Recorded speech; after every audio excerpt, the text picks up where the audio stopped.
চোপড়ায় এক যুবক ও মহিলাকে বেধড়ক মারধরের ঘটনার একটি ভিডিও ভাইরাল সোশ্যাল মিডিয়ায়। এই ঘটনার পর নির্যাতিতা পরিবার সকাল থেকে এলাকায় রাজ্যপালের আসার অপেক্ষায় বসে রয়েছেন।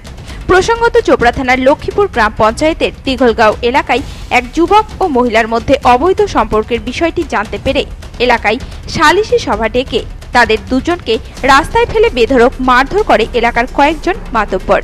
আর এই মারধরের ভিডিও ভাইরাল সোশ্যাল মিডিয়ায়। এই ঘটনার প্রেক্ষিতে রাজ্যপাল চোপড়ার লক্ষ্মীপুর গ্রামে আসার সিদ্ধান্ত নিয়েছিলেন বলে সূত্রের খবর। মঙ্গলবার শিলিগুড়ি গেস্ট হাউসে এসে পৌঁছান রাজ্যপাল। তবে বহু অপেক্ষার পরেও এদিন লক্ষ্মীপুর গ্রামে এসে পৌঁছাননি তিনি। রাজ্যপালের আসার অপেক্ষায় সকাল থেকেই বসে রয়েছেন চোপড়াবাসী। রাজ্যপাল এলাকায় এসে সমস্ত বিষয় তদন্ত করুক তার দাবি জানিয়েছেন স্থানীয়রা। এ বিষয়ে এলাকাবাসী মিরাজুল ইসলাম জানান, আমরা চোপড়াবাসী বা পশ্চিমবাংলার মানুষ আমরা বলতে চাইছি যে একটা মেয়েকে নিয়ে এইভাবে ছিলিমিলি খেলা হচ্ছে কেন? একটা ইনসিডেন্ট হয়েছে, আমরাও এটাই স্বীকার করছি যে মেয়েটা একটা অবৈধ ছেলের সাথে অবৈধ সম্পর্ক করেছে। এটা একটা সামাজিক চোখে খারাপ লাগছিল, যার জন্য আইনগত তার ব্যবস্থা হওয়া উচিত ছিল, কিন্তু সামাজিক বৈঠকে একটা বেশি বাড়ান্ত হয়ে গেছে। এই জন্য রাজ্যপাল এখানে আসতে চাইছে। আমরা ওয়েলকাম করছি রাজ্যপাল আসুক, প্র্যাকটিক্যাল ফিল্ডে দেখে যাক যে বাস্তব ঘটনা কি। কিন্তু এটা মেয়েটাকে তার এখন তো আমি দেখছি যে মেয়েটার ইজ্জত নিয়ে ছিনিমিনি খেলা শুরু হয়েছে, যে একটা শিলিগুড়ি নিয়ে যেতে কেন হবে। রাজ্যপাল আসতে চাইছে, আমরা ওয়েলকাম করছি, রাজ্যপাল আসুক, প্র্যাকটিক্যাল ফিল্ডে মেয়ের কাছে শুনে যাক বাস্তব ঘটনা কি। এখান থেকে শিলিগুড়ি 40 কিলোমিটার আছে।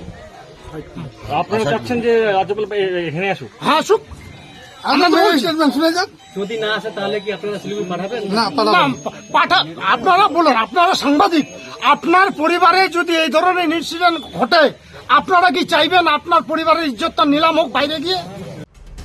এদিকে এই ভাইরাল ভিডিওকে কেন্দ্র করে বিতর্ক দানা বেঁধেছে। জেসিবি ওরফে তাজিমুলকে নিয়ে প্রসঙ্গে মন্তব্য করতে গিয়ে বিধায়ক হামিদুর রহমান বলেন, অভিযুক্ত ওই ব্যক্তিকে গ্রেপ্তার করেছে পুলিশ। তার দৃষ্টান্তমূলক শাস্তির দাবি তুলেছেন এলাকাবাসীরা।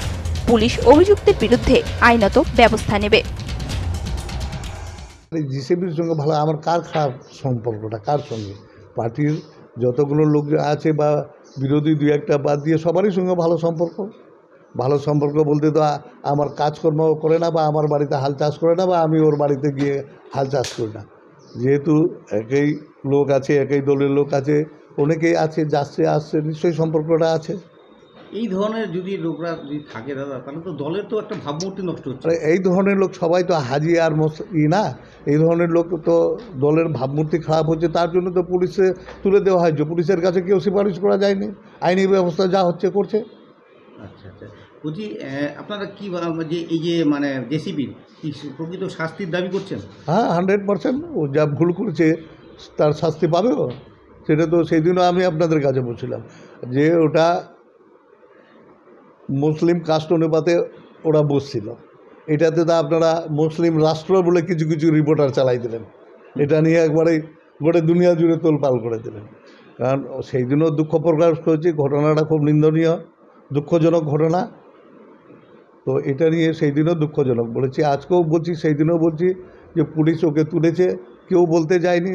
এখন ভোটার আছে, একটা ভোটার থাকতেই পারে যে কোনো দলের, ওকে পুলিশ অ্যারেস্ট করেছে। যদি ওর কেউ কৈরবি করতে যেত, কোনো এমএলএ বা কোনো প্রধান বা কোনো মেম্বার, ও যা ভুলটা করেছে তার ভুলের শাস্তি তো ওকে পাতে হবে। আচ্ছা আচ্ছা। উত্তর দিনাজপুর থেকে বিশেষ প্রতিবেদন, নিউজ টুডে।